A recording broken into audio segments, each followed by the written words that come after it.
I'd always wanted to take on a cold case, and here's an opportunity. And what more infamous one than the 1994 robbery where the group had held up a Armaguard truck on the southeastern freeway for $2.3 million. I'm not such a good fighter, so you can cop a load of this and realise it was the Sergeant at Arms, the local bikie crew. Got home and we sort of term it beers and tears, and had a beer and had a little sook, and did we get it right or what it could done, and then realised the whole state is just gone on fire. Like, holy shit.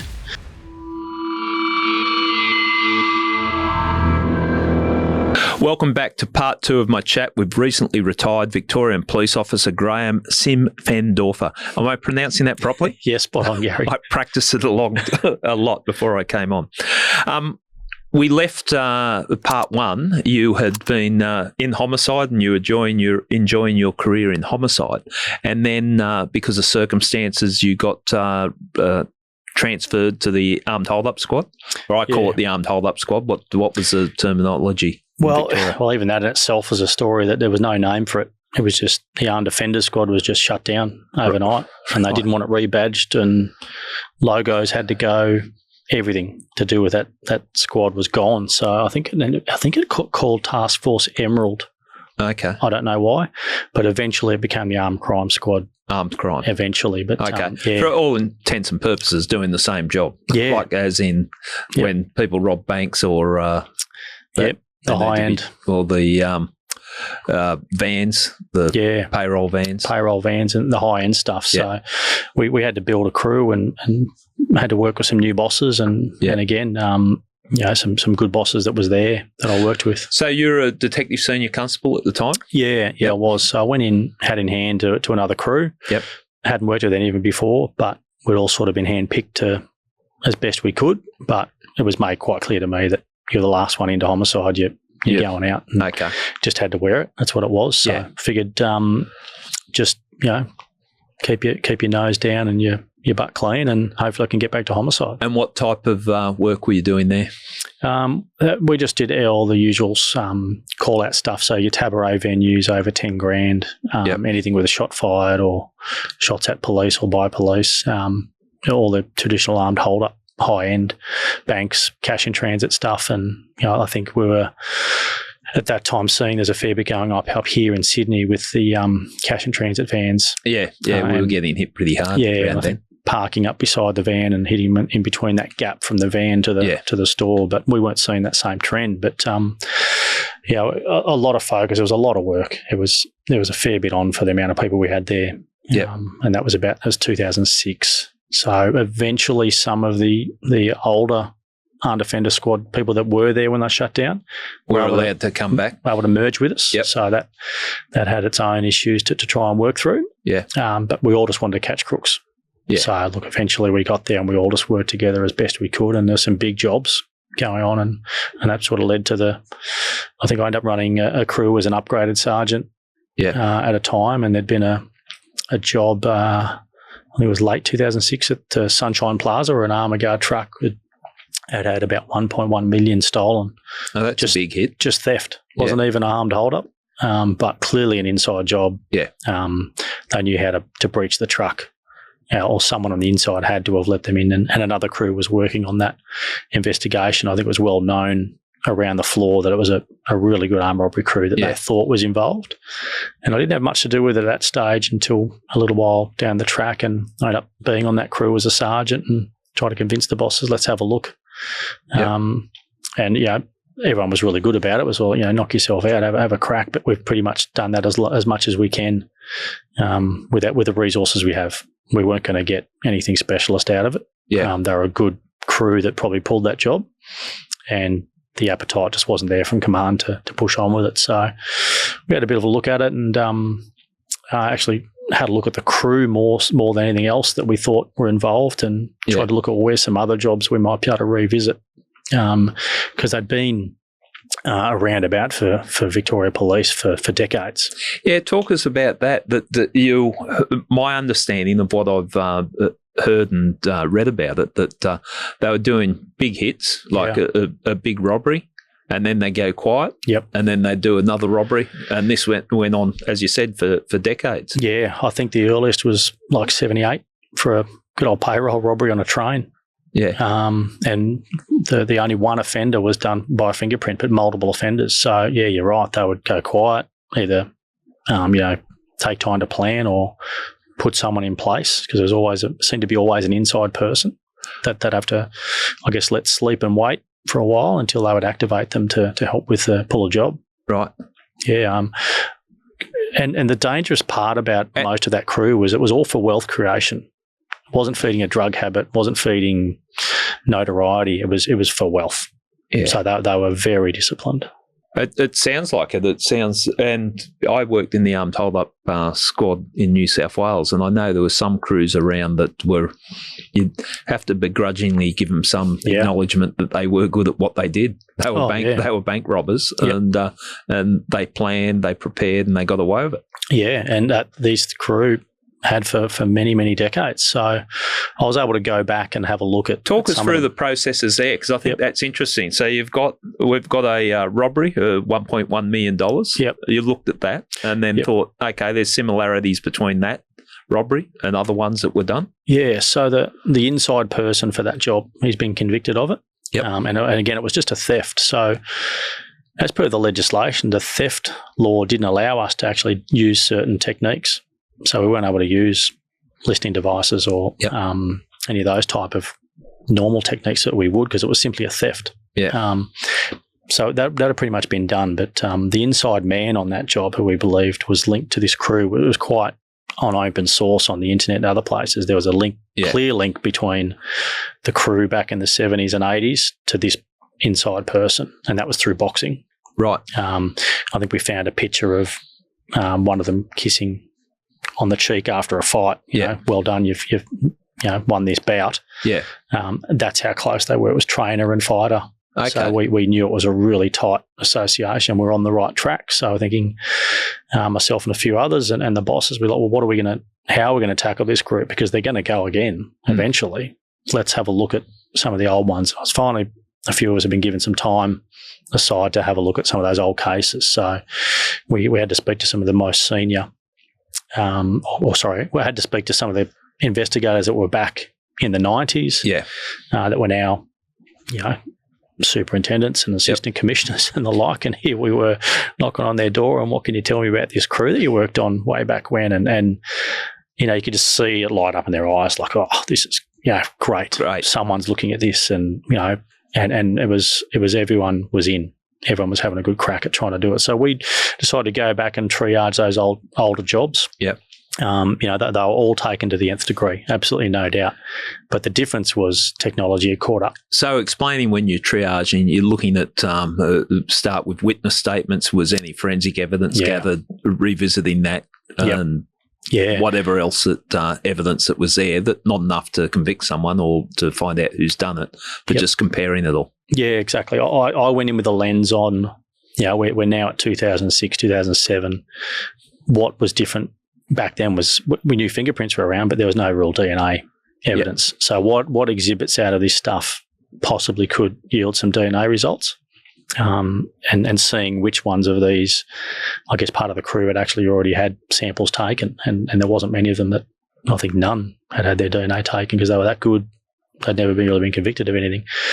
So I remember going downstairs to the car park where everything was boxed up, long-term storage, and you can imagine there's just shit everywhere. It's dusty. Yeah. You start sneezing. Yeah, everything was just no good and boxed up, and there's box one of whatever, and you're missing stuff, and it just took forever to collate everything together and then read some of the stuff, and just taking yourself back to how the investigators were thinking back in 94. But it's exciting too, isn't it? Yeah, bloody was. Yeah, it was. Yeah. It was good to put yourself back, and I'd always wanted to take on a cold case, and here's an opportunity. And what more infamous one than the 1994 robbery, codenamed Operation Road Gang back in the day, where the group had held up a Armaguard truck on the southeastern freeway for $2.3 million back in 1994. Geez, that is a big hit, and that was a big earn. And I was actually in the police academy when that job went down. And I still remember there was a group of us sitting around the common room up at the police academy, and it came on the news, and we're watching, we're talking about this going, this is this is shit hot. This crew. How good it'd be to work on that? And fast forward, never thought you would be. Here I am looking at this job, and we found a few exhibits that clearly potentially were going to have some DNA, because everything was handled back then for fingerprints, so they were quite gloved up, and everyone handled for that, but probably not really thinking too much about DNA. So we're able to get a few of those exhibits off to the lab to see if there'd be any samples worth run against the database, and we got some mixed stuff back and some good results. Can't say too much because some of it's still out there, but what it did tell us was almost crime scene to crime scene link. Okay, so some unmatched DNA that then linked other jobs. Okay, well that's a big telling, a big step forward, isn't it? Yeah, it actually gave it life, to be honest. The boss like, right, you're onto something. And then we started to look at, how are we going to get that? That's fascinating when you're looking at armed robberies spread over that period, big armed robberies, and you're managing to link them, and there's been no one caught for them. Yeah, and it's just simple as, the 2006 armed robbery investigator, we'll see a balaclava left behind and go, beauty. Yep. DNA out of the mouth and hair and everything. But way back when in the 80s, and, what are we going to get out of that? You'd have to get someone to give you a statement that I saw this person wearing it, or a photo of them wearing it. Yeah. So, to the investigators back then that still held onto those exhibits, for whatever reason, we're trying to find these things and like, shit, is this still here or not? And has it been destroyed? And the log says it still should be here, and ringing forensics days on end, and who's got it? Where is it? Yep. Because nothing was on computer really. And we're able to find a few exhibits that yielded that. But again, putting our investigator hat on, we're like, whose DNA is it? Yeah. Could it be the coppers? Yep. Could it be the victims? So in the armed robbery of the road gang job, there were some handcuffs and there were some witches' hats and some. They used stop-go signs to stop the truck. So where were all those exhibits? And would that be the actual offenders, or would it be the Armaguard employees? So we had to go visit the Armaguard employees as well, and we were still in a really covert phase back then. So it was pretty high level. No one needed to know, because as soon as it would get out that the cops are looking at this job again, the media would have had a field day. Yeah. So we had to be really careful around that. And it just took a long time. And in the meantime, other jobs are still coming in. And we did pitch for trying to get a task force, but just didn't get it across the line. But where we're able to, I guess, prove we still had a heartbeat was we could show the wealth that was created through over the years, over the decades, by these potential targets and what potentially could be seized as proceeds of crime. So, yeah, well, when you're looking at, 2.3 in 94. Yeah, yep. What that'd be 20 million now. That's right, it'd be ridiculous. And we'd linked it to, we're reasonably clever. We weren't smart at bringing up operation names, so we had Operation Octopus because there was 8 jobs. So you're a creative type, aren't you? We just had to come up with something, and that seemed to stick and for a while, and then it got worked on and it became really challenging because, as you said before, you've got to respect at some point to the level of this crew and how disciplined they were. They were disciplined in their boxing, disciplined in their craft. There was clearly a hierarchy, and they were tight. They were pretty much family. So you weren't going to break them from the inside out. We had to think outside the box, and unfortunately I had to move on for promotion purposes. Yep. And we were getting the inference that it was going to start to get shut down. Yeah. Like you're not getting anywhere. We're using a lot of resources. This is probably going to be shut down. And I don't want to think of it. A few perhaps senior managers were thinking, well, it's going nowhere. Yeah. Why do you guys think you can? One actually said to me, "What makes you think you're going to solve this? Yeah. What makes you so good?" We're trying to explain it's about the technology. It's not about the individual. Yeah. It's that. So look, I left, and eventually it did start to wind up a little bit. Right. I don't know too much. A bit of a gap there for me when I then took promotion up to the bush, and that sort of hit pause for a little while. But I knew something in the back of my mind went, this is going to come back. Yeah. I'm going to get a phone call one day, and I might be, busted and old in my 70s, and someone's going to ring me and tell me about Operation Octopus. Anything happened at this stage? No, it all gone quiet. So I'd gone up to the bush, up to the border with Aubrey Wodonga, and just got on with a career there and different things. And then eventually, look, I'd say about 2014, 15, got the phone call. And again, from a mate that I'd worked with at Oakley. Yeah. The same one. Our careers just keep coming in and intersecting. And, he just rang and said, Operation, g'day mate, how are you? Operation Octopus. And I went, fuck, you're kidding me.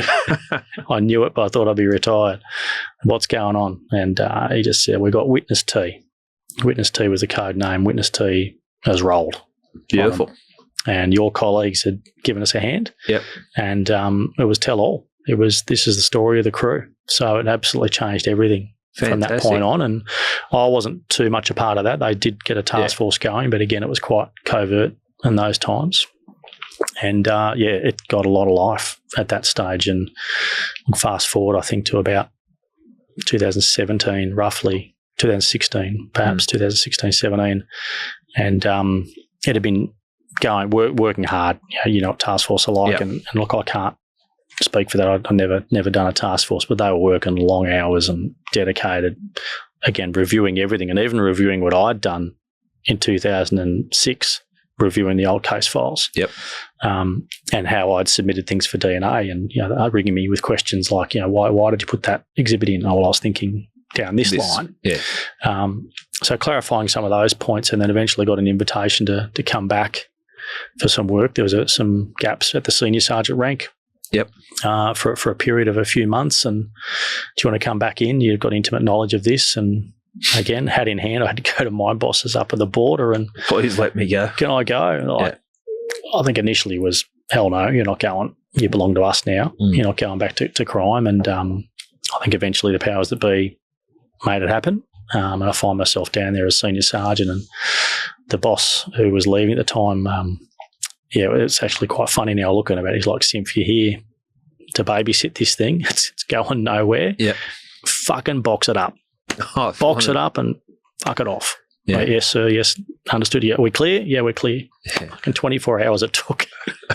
Phone call. And it's just opened up everything again. I'm like, the boss is going to kill me. But look, he did come back from leave eventually. Yeah. And I told you I can box it up, but good job. But and it just took off. Other evidence started to come to light, and the crew started to work and get a few results on some and get some results. Put some people away for it. So in the end, a lot of that crew were charged with varying offences across that Octopus reign, but the most infamous, that road gang job. One person was charged, and a couple of runs at trial. Yeah. Eventually, jury found him guilty. Yeah. And it's still at appeal, as far as I'm aware. Okay. Well, but look, I guess that the period from the 94 job and onwards, I just think it just highlights how dedicated investigators are. It doesn't matter what era and how meticulous they were. Set us up for success.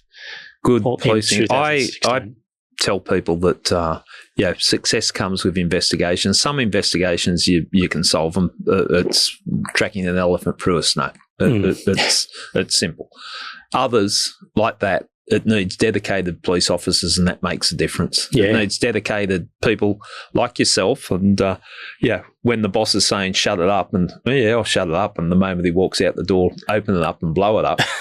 That's what needs to be done. I think not just investigations I've been involved in, but other investigations. So many times I've heard it. No, it's not going to go anywhere, and it's like waving a red flag to a bull to a dedicated detective. That's right. Then you get results. But that's an interesting case, and I'm fascinated by the crew that were involved in it. Like, that's a lot of discipline to just do a big hit, live off the earnings, I suppose, from the robbery, and then wait for a couple of years and do it again until another opportunity came up. So we likened it to that movie Heat with Al Pacino. And I was thinking of that when you were describing it, and that type of discipline. And there was stages where they knew we were targeting them. Yeah. It eventually got out that coppers were looking at them for these jobs. Yeah. And they knew that we were looking at them, and they knew who we were, or most of us, particularly one of the investigators. And to the point, one of them fronted up at crime, said, I know you're looking at me, I'm here to be interviewed. Yeah, ballsy. Just ignored him and he can go away. A lot of cat and mouse, a lot of tactics. A solicitor even become involved that was laundering money and convicted laundering the money from the Armaguard job. So that was another angle that I love those stories. Yeah. I've seen it happen a bit in my career where solicitors that you've been battling against have come unstuck because they've got too close to the crooks. Yeah, it was cat and mouse, but really high risk. Such high risk as we were asking people to turn on a crew that we knew was so disciplined, and we believed had been involved in a couple of murders. Yeah, so they were ruthless. They would not hesitate. So it was high risk stuff, but to get a conviction from a jury at some point for one of them at least was something, and a fair few assets seized along the way. Well, and it puts the pressure on knowing that you commit a crime that serious and you never get away with it because there's dedicated cops that are going to keep coming after you. 100%, and it makes a difference. Yeah, correct. But anyway, you've had to move on from the excitement of chasing Hollywood, gangsters and robberies to country town. Yeah. How that happen? What was the process there? Process there, effectively, I'd put in for promotion within crime. Yep. Sat a number of panels like everyone else did, and been told I was selected actually in one particular point and got a detective sergeant's job. And I think I was told on the Friday, and then the Monday called into the office and they're going to reverse the decision. It was like, geez, I'd scored a goal and then it's hit the post. Nothing like that. We're only joking. Yeah. Yep. Bit of politics at play. And look, I had to then think, well, under that current leadership, maybe I need to go outside. Yeah. And that was effectively my feedback was that you've been in crime too long. You need to go out to uniform and see the real world for a bit. So I took the advice as much as I was disappointed and headed on out to some general duties out eastern suburbs, and a job come up at Wodonga, and a mate of mine I'd been playing rugby with for many years said, there's a spot up here in Wodonga as a sergeant. Would you be interested in general duties? Yeah, sergeant. GDs. Yeah, and I'd always thought I'd go back home. Yep. Towards Wagga and the family and some mates up there, and it was just a lot earlier in the career than I thought. But promotion, let's give it a crack. And look, I was pretty much told you're not going to get the job. There was someone else that had in mind, and anyway, got the job and fell across the line. Yeah, fell across the line, and end up general duties up in Wodonga, and that was a real eye opener from It almost felt like 1 year, but it was a number of years. Homicide, armed robbery, intense. Yeah, well, you're living a certain lifestyle in major crime that, it drags you into it. And then you've gone from that to a country cop in uniform. So that would have been a bit of a culture shock to you. I'm not saying that in a negative way. No. It's just I'm a big city detective now. I'm working in the country, and I had to laugh at our conversation.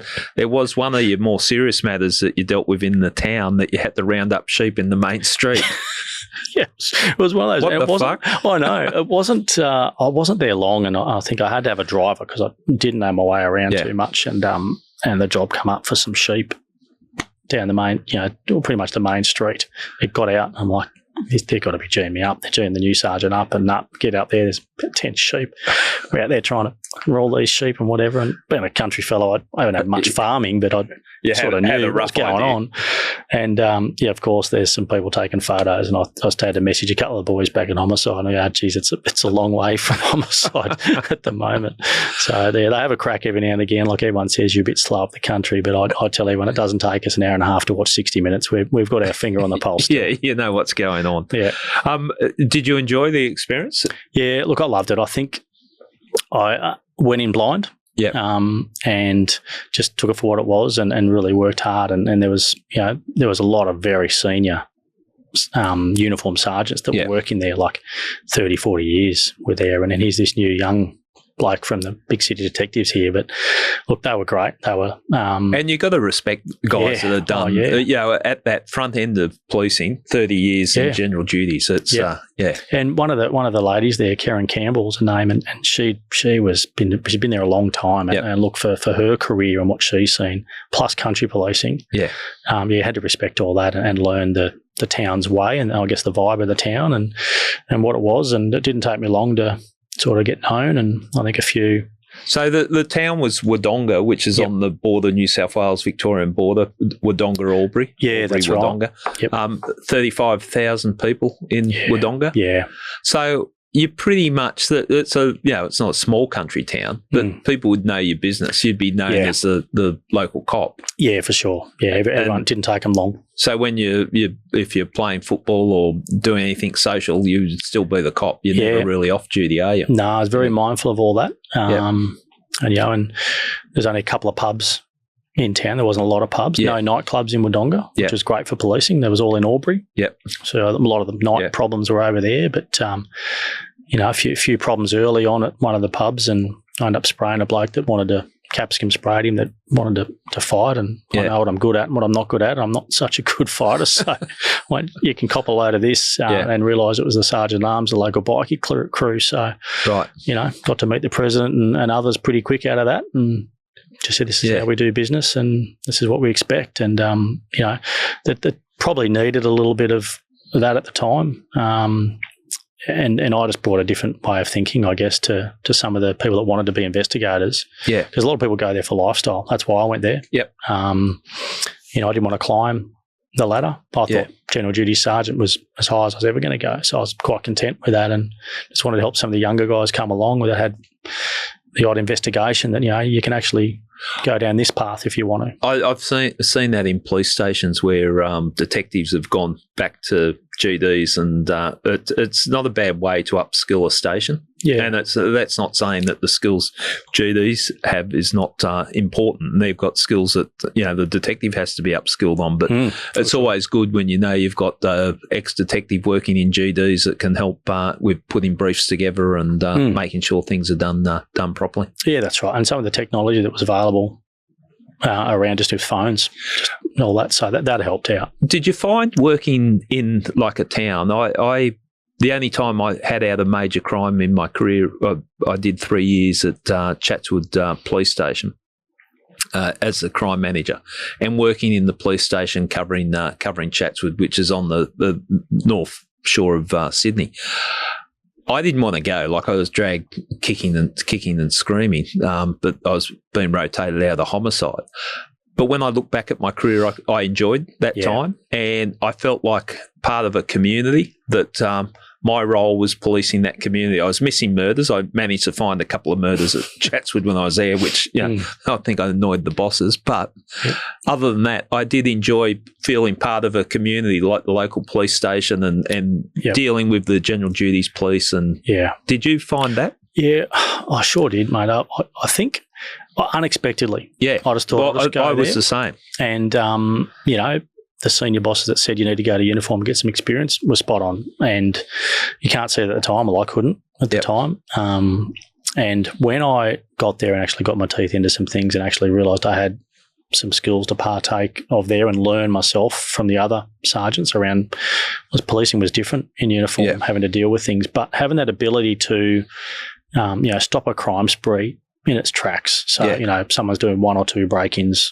which doesn't seem like a lot on the stats thing, but it means so much to that local community if it's an elderly person. And rather than letting it get to 6, 7, 8, you're stopping it at 2. You're trying to talk to the kid. Where's your issues? What's going on? Mum and dad are fighting, or got a drug issue, quite common. How are we going to get this kid off it? Because we don't want to see you through these doors again, because then you run into them.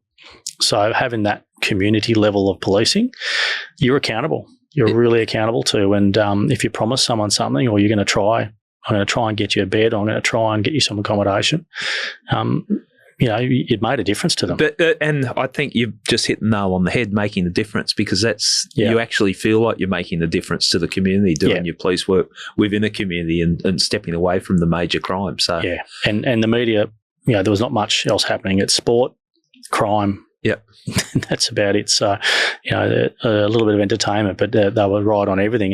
And back then there was no coded radio, so the police radios were there for the media to even listen to. Everyone knew what was going on. So they'd hear there's the police at this address, or there's been a stabbing or a shooting or a kidnapping, and they're there sometimes before we are. And did you feel like that community, the police had the support of the community? Yeah, I think so. Yeah.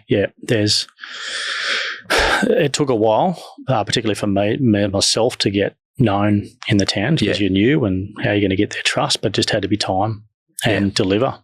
Treat someone as you'd want to in the circumstances. I wasn't always as nice and smiling. I could be a little bit nasty to people and tell them some hard truths at times, but they always respected that. I'd like to think I didn't step over the line at all. It was just more, I've even had some come back to me years later, now I'm out, and go, you always treated me and my family with respect. That's nice when you get it means a lot, doesn't it? That's right. Even they could be adversaries, but if they come back to you and go, okay, well, you're doing your job. And they were probably a big crime family in town. Yeah. So we're locking up, dad and mum and sons and kids and everyone. And I think that was a point later in my career when I realised I was picking up someone's kid. You get rewarded for, and I see good operators, police operators that, they can be after some, real villains, but they still give respect to the family and all that. It carries a bit. It doesn't have to make it too personal. That's right, and it does need to be personal. Picking your time, like when are we going to raid this house? Let's wait till the kids have gone to school. Yeah, kids don't need to see this. Let's give them a chance. Let's hit them at about 10 o'clock or so. Yeah, have a chat.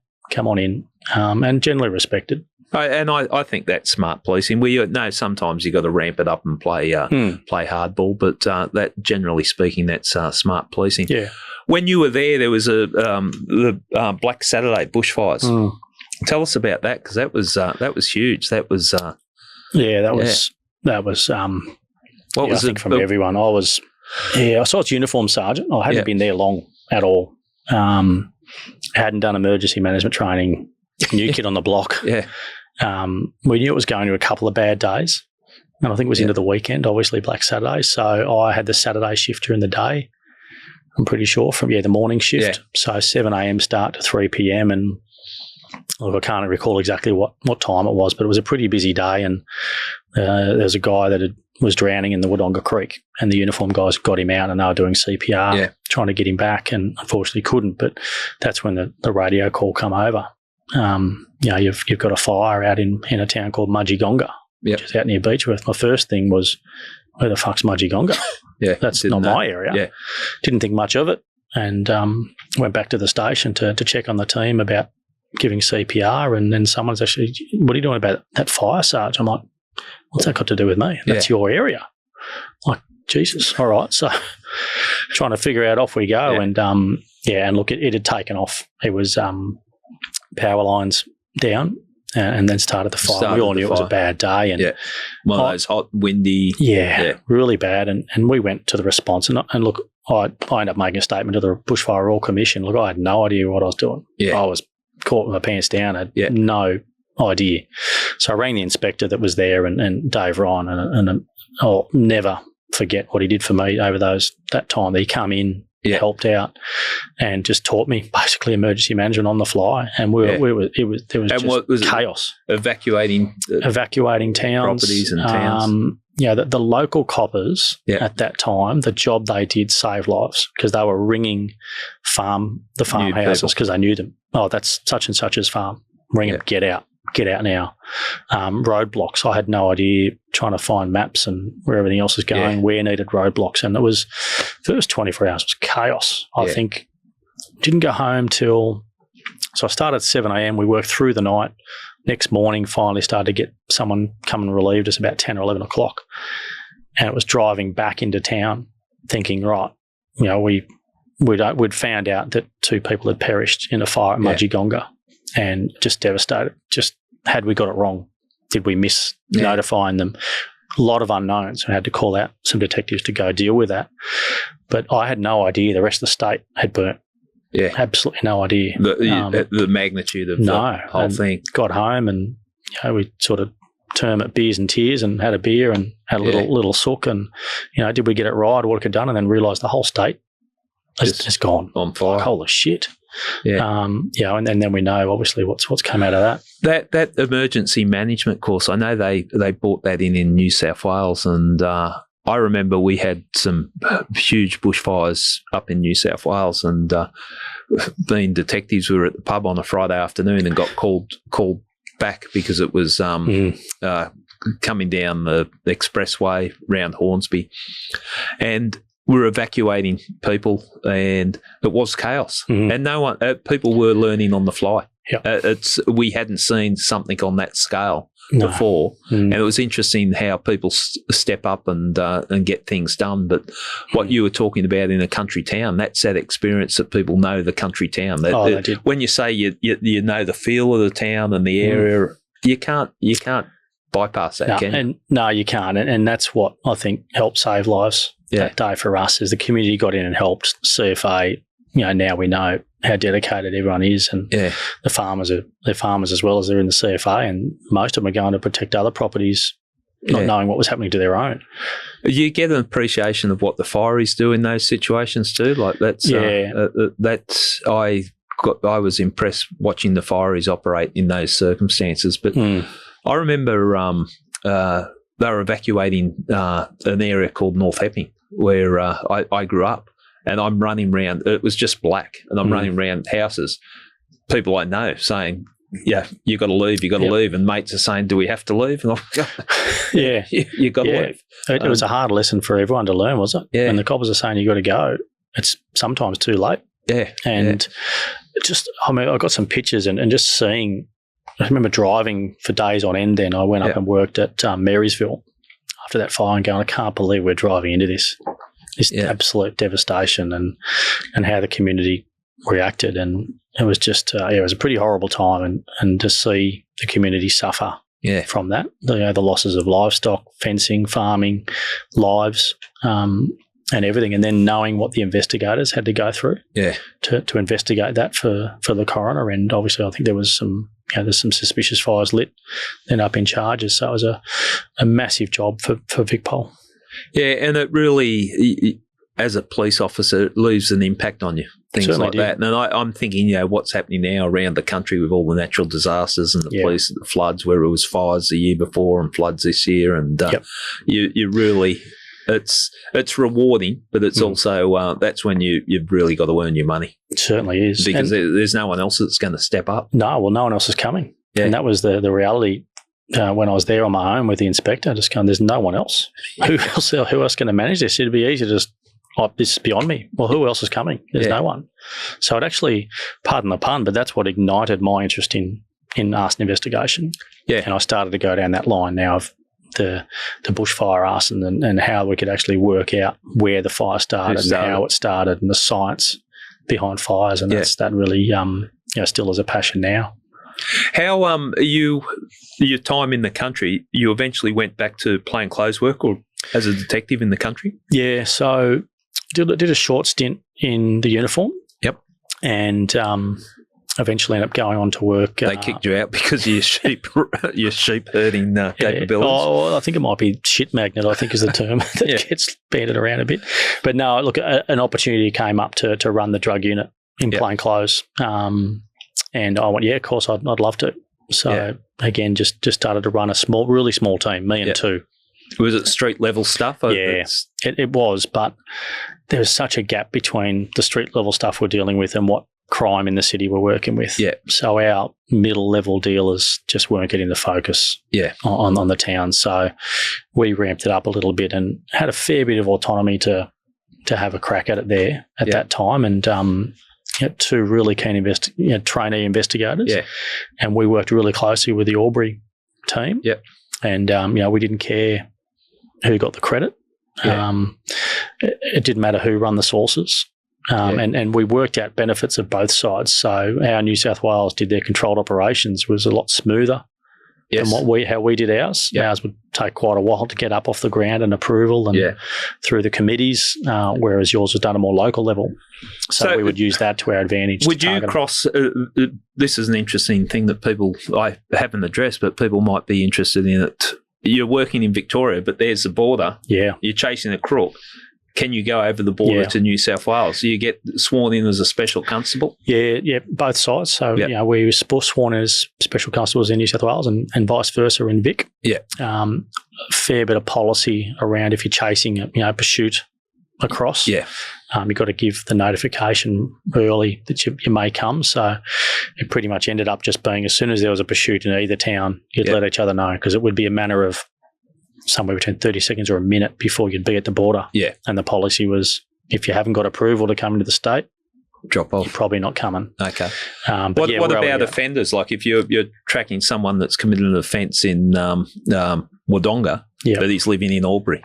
Yeah, I'd speak almost daily to my counterpart, sergeant. You go, look, we're coming over.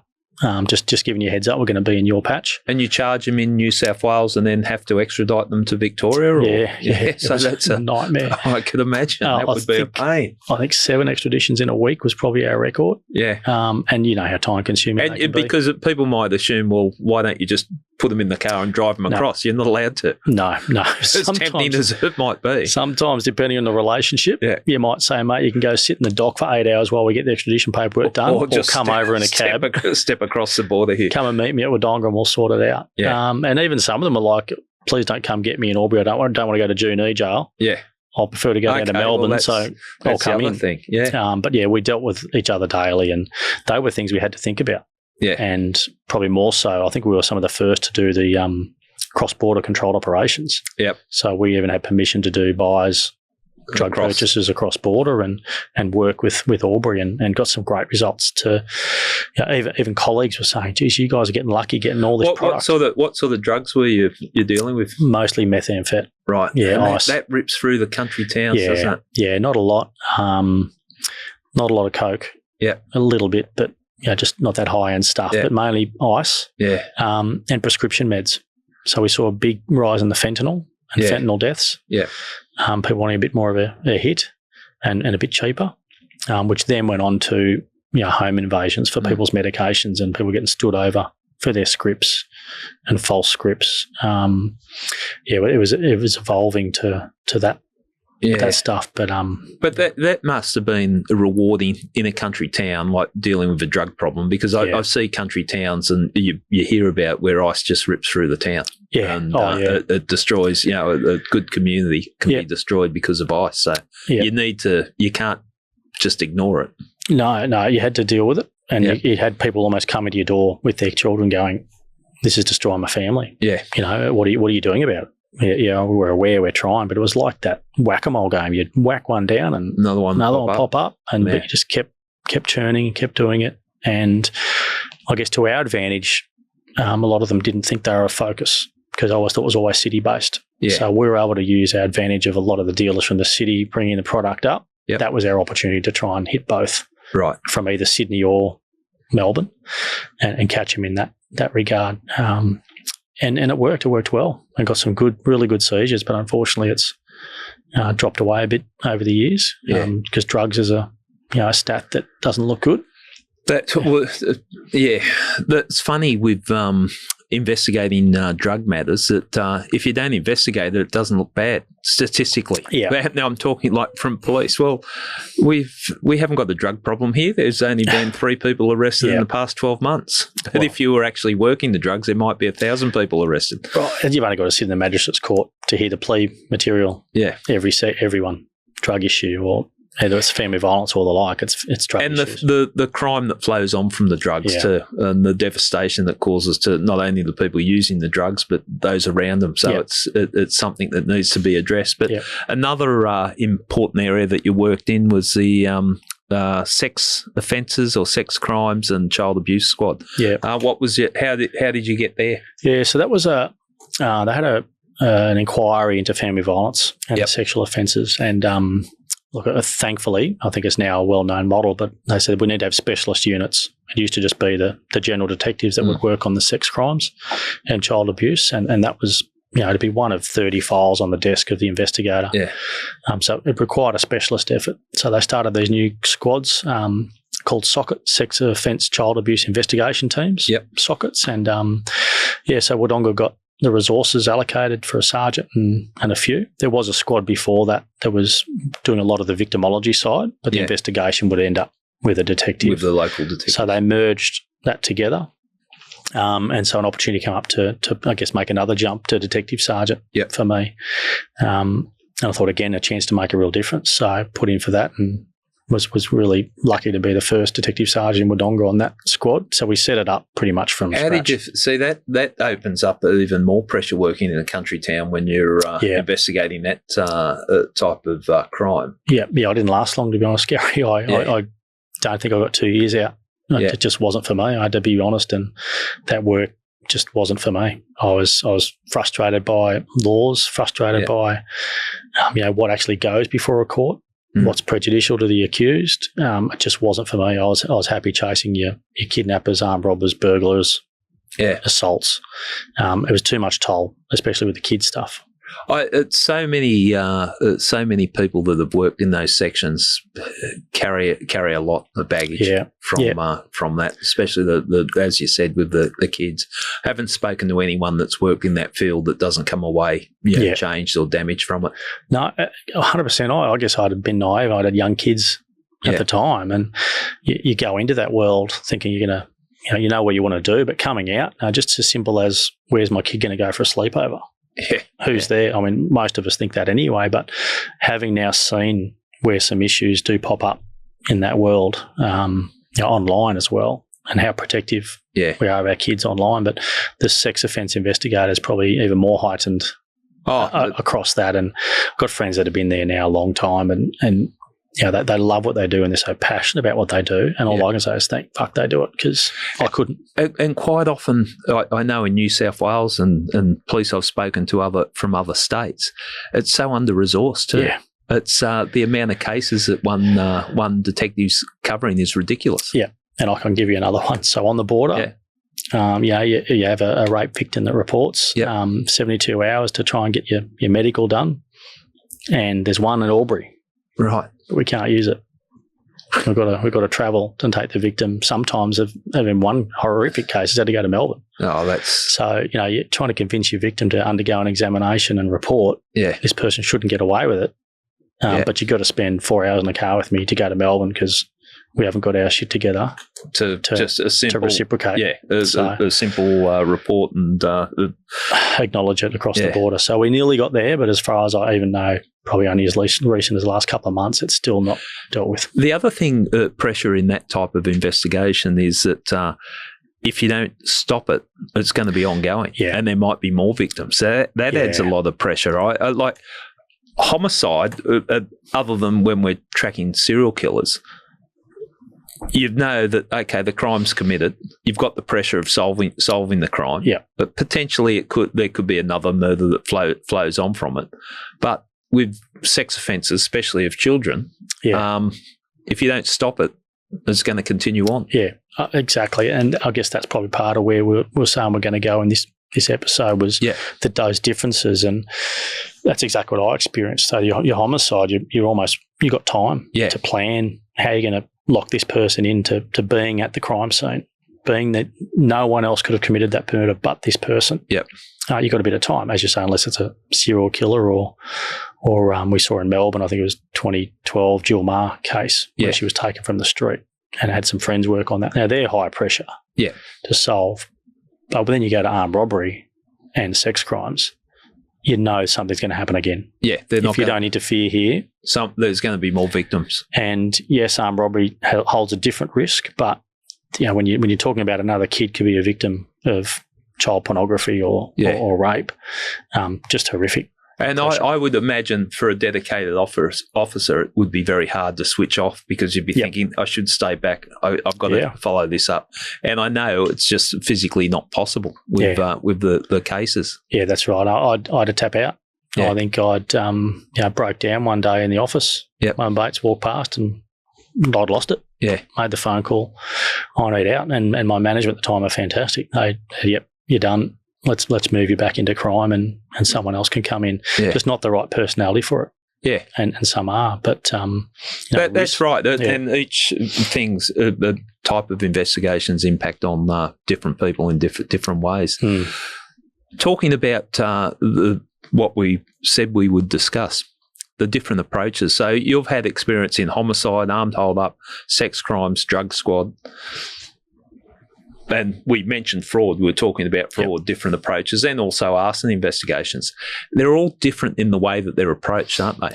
Yeah, they sure are. To start this discussion off with a homicide, you're reactive. The crime's occurred, and then you're reacting to the crime. So you start at let's call it the crime scene ground zero, and you're working your way out, victimology. But with armed hold-up. It's proactive. Like, do you see the differences? Yeah, and that's that pressure, particularly as the lead investigator or the supervising investigator that's managing that. You know that crew's probably going to go again because the armed offender's either feeding a drug problem or a debt problem, or, as we saw with the very rare case, wealth creation, which was rare. But if it's drugs or a debt that they got, they're going to go again. Yeah, and it's only a matter of time. You've probably got a little bit of time. So you've actually got to put yourself, I found, in the mind of who you're dealing with. And if you think you know who you're dealing with, that poses a whole other lot of questions. Who are they? Who are their networks? Where are they getting their jobs from or their guns from? But if you've got no idea, having to work backwards on where's the next target going to be and looking at, I guess, that data and the geography of where they are. And that posed significant risks, as we probably spoke earlier in the first episode, how things were done back in the 80s and 90s. And we've seen tragically in Vicpol with our history of Walsh Street and with Tyne and Air, and then Silk Miller in Moorabbin. And I was working that night shift when that happened. Yep. They were, or particularly Operation Hamada with Gary Silk and Rod Miller, that was an armed robbery investigation that they're targeting. So when you're trying to plan where are they going to strike next, your responsibility not only to the community but to your staff and your resources about that risk, because these guys will fire their way out of a problem. Yeah, clearly some at a drop of a hat. So got to think differently around, right, if we think they're going to hit this target, how are we going to safely sit how are we going to sit off that target, and when do we take them out? Because the legislation was worded around more than mere preparation. So if you had intercepted them down the highway with a gun in the car and a balaclava, they could say, I was just going to get Macca's, I wasn't going to do a stick. You had that period of time when there was a lot of police shooting, so the pressure would have been really on to, the pendulum swings right to the other side and perhaps, be more cautious in what you wouldn't necessarily be. Yeah, where's your trigger point? Yeah. Where's that point going to come where you interject? Is it going to be in a vehicle where there's guns and risk? Or is it going to be at home in the middle of the night when they're asleep? Or are you just going to snatch them? And policing, especially in that environment, it's a contact sport too. At some point, you've got to go get them, and they're not going to come in. So, and you got to weigh up, and talking about those differences in the different crime themes, you got to weigh up, what do we stand to gain by going now, or what do we stand to lose? Yeah. And we lost one time and we learnt, we went a bit early with our SOG arrest, and they were able to say we weren't going to go do the stick up, we were just going for a drive. Yeah. But look, you've stopped at that crime committing, and probably another one for a number of months. And that's what we talk when saying the difference between reactive and proactive. That's you're preventing a crime. Yeah, the proactive is and when you're talking armed robberies, it's most important. Yeah, and I remember we had some real late info come in, and we'll talk about the Friday afternoons where detectives would normally be. Yeah. I don't know how we got it. It was late on a Friday. And it was usually the junior officers that had to stay back in the office. Yeah, that's right. And it came in, there's going to be a job go off at this bank. Yeah. It's going to get hit. And we're looking at the clock and we're going, we've got half an hour. Yeah. We can't set up for this. There's way too much risk and we can't let it happen. Yeah. So we're trying to think outside the square. And we said, well, let's just ring the local police station, get a marked car, park it next door. Yeah. No one in their right mind's going to do a job there. At least it buys us some time to work on that job, and that's how you had to, I guess, approach it differently from opposed to your murder investigation. That's a good example of the type of pressure. I know we had an organised crime group that were doing murders that we had to become proactive, and we had sort of set up that if we thought they were getting too close to doing a hit, we'd got to act. You got to do something to deter them from going down that path. And working on those armed robberies with all the services that you generally get surveillance and all the technical stuff that could go with it, and it was competing interests with other squads. So sometimes you're like, no, you're not going to get surveillance. You've got to come up with another strategy. Yeah. And your drug work, again, dealing with informants. And the drug work, a lot of it is informants. Yeah. That's where it starts from, isn't it? Yeah, we've seen infamously that be under the microscope with Vicpol more than recently with Lawyer X and the rest of it. Yeah, that went down well. Look, I knew a few people involved in that, and just shake your head at times about things that I know I've actually absorbed some of the risk with some of the things you're asking these people to go do. Yeah. Because they want a letter of comfort, or they want a reward, or they want potentially the magistrate to lift some charges, and you're asking them to go out and purchase drugs on your behalf. A lot of risk and a lot of trust in each other, and that takes time. You got to keep that moral compass when dealing with informants. So that's what I always say. A lot of my career, I dealt with some major league informants, and quite often they're charismatic. Yeah, and you got to make sure that you hold your line and you don't cross boundaries. Yeah, one of the best courses I think I've done in VicPol was the different levels of human source training, and to the level 3 as a supervisor managing it. Yeah. And having that separation of you're getting too close, actually. You guys are off. Well, you're too close. I've seen it when I'm sort of more in a supervisory role where informants are basically running the cops. Yeah. Because the informants have got twice as much experience as the cops, and the informants are manipulating the situation, and you've got to come in and, no, stupid, this is the way it's going to end in tears. It's done. So it is an interesting side of policing. Yeah, you don't. With your sex crimes, you don't generally get your informants. Yeah, you've got your victim that's reported, or your parent. So then that's showing another aspect of the investigation. So with sex crimes, you've got a victim coming in reporting it, then you've got to work from there. Yeah, and it's hard because look, a lot of the time it's one versus one. Yeah, one witness versus the other. They're the difficult ones, aren't they? With if it's an issue of consent. Yeah, and if you're looking at the burden of proof of beyond reasonable doubt, is such a high bar when you actually get into a courtroom at that level for a rape charge or a vulnerable victim. It's just so sad to still see in 2022 that the laws around how evidence is given for a victim or a vulnerable victim, which is why they're targeted in the first place, or a child. And we've seen a tactic is to delay. Eventually, the victim or the person will run out of steam and be too much for them. And I think that's a real sad indictment on our society that's where we're at. And it almost gives confidence. I've seen it. Gives confidence to the offender to go again. Yeah. I've got away with it. How are they going to prove it? So, I had to tap out, Gary. I was going to do some badness to some bad people. Fair enough. I understand. Now, since you've left the police, so it's only a bit over 12 months or so ago, but you've got some interesting things going on. You're the lead investigator of a TV series called Hunted that played out last year. That was. Do you want to describe the show? Well, I think it's Australia's Most Wanted meets The Amazing Race. It's probably as good as I can put it. Actually, I was trying to work out how I would describe it. That's a good way of describing it. Yeah, so contestants apply to go on the reality show. It's not real criminals. They applied to go on the reality show. They would try and avoid a team of elite hunters or investigators and team that we have in the headquarters for 21 days. They'd avoid us and they'd win a cash prize. So it was the real deal. It was on. It was a lot of fun.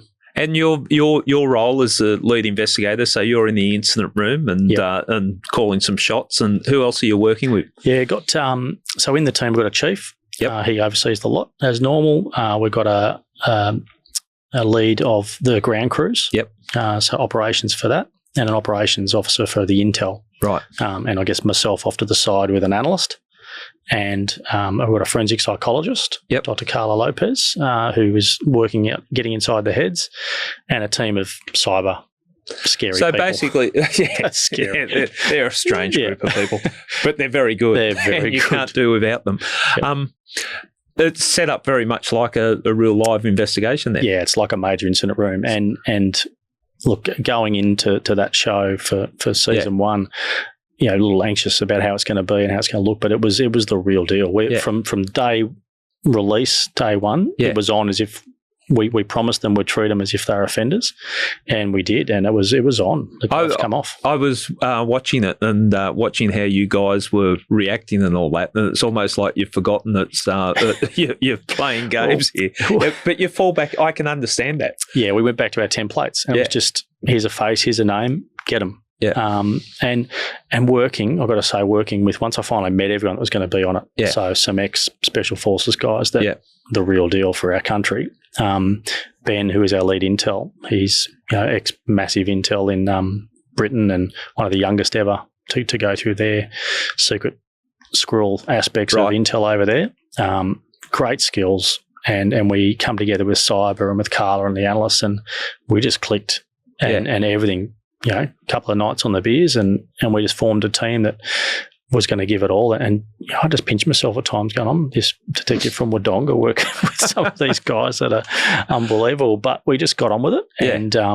And you're right. A couple of times I had to maybe say to Reese or some other and go, we're not really going to hunt them when the show's over, are we? And he goes, no, we're still going to go for them. But you need that passion. And that is what I took away from the show. What I'd seen of it was that's the type of dynamics and passion that's really going in. When a job's on and you got the whiteboard there and you go, okay, we need to move now, and there's pressure. There's no time for niceties, is there? No, it's not, hi, Graeme, how are you? It's, Graeme, we need this. Or it was on. And I guess the benefit looking back at the experience, I've been asked this a number of times, was what made it so good was that reality of it. People thought it was scripted. Absolutely. Yeah. We were never stopped at all to say, hey, that's not right. It was go from start to finish.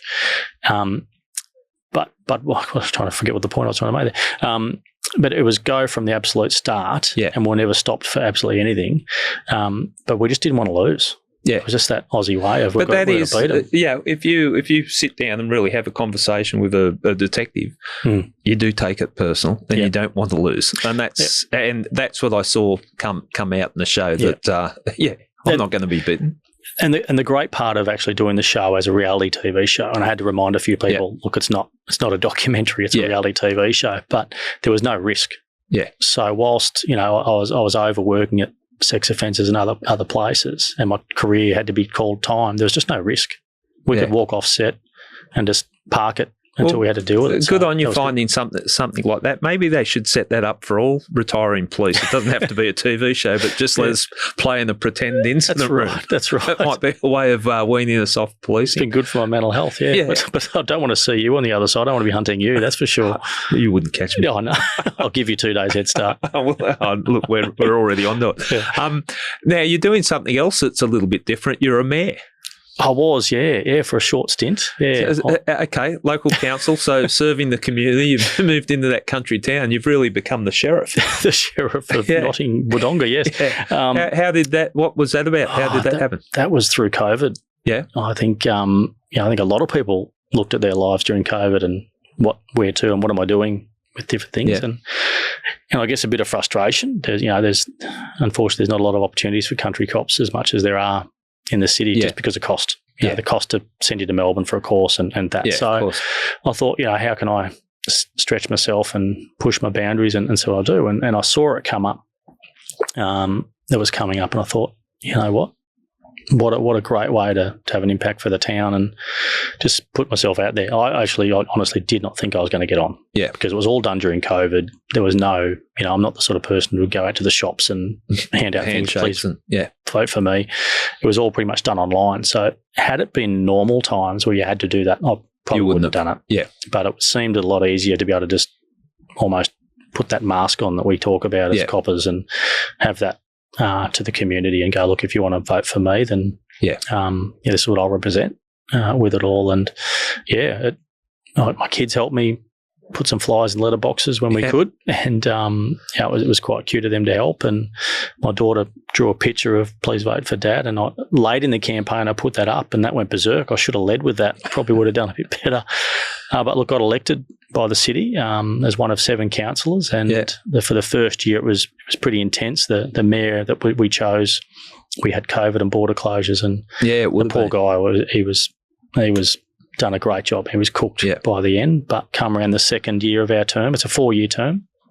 We're into term 3 at the moment, but in the second year I was elected as deputy mayor, right, and was able to support the mayor in that time. And look, that was an eye opener. Got to say, I thought dealing with politics in policing had its challenges. I could imagine the local council. Local government, which a bit of naivety. I went in thinking, there won't be much politics in local government. It's the lowest level of government. That is naive. Oh my God. Yeah.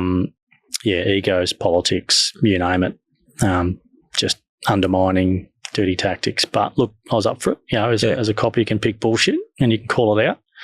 and haven't been afraid to. So I really enjoyed that time as Deputy Mayor. And then just recently we went to vote again for the next mayor for the next 12 months, and we had a bit of a split vote because unfortunately one of the councillors fell ill, terminally ill. So out of the 7 councillors, we were left with 6 that could vote, and it was split 3-3. And unbeknownst to me, that means it falls to the Deputy Mayor to be mayor until until it's resolved. And I think thank God there's not subtitles down the bottom. So I think I looked at our governance officer and went, "You're fucking kidding me, aren't you?" Yeah. I can't be mayor. No, don't want meant to be mayor. Said too bad. Mayor. So I guess you know, in a matter of 10 minutes, had to suck it up and away you go and got on with the job. And look, I enjoyed it. I really enjoyed it. It was a whole nother level of dealing with things, and the media and the community positivity and expectations, and the phone just went to another level. It took off, and people stopping in the street, and this is what it's doing wrong with the town, and this is what's good. And look, it was a good role. It was a great role, but just not for me. Okay. So eventually we voted in a mayor that wasn't me. You voted yourself out. Yeah, I was out. I was last man standing. Yeah, voted off the island. I didn't get a rose, didn't get anything. Yeah. Did you get to wear the robes? Oh, I didn't, but I should have. I wish we had a photo of that.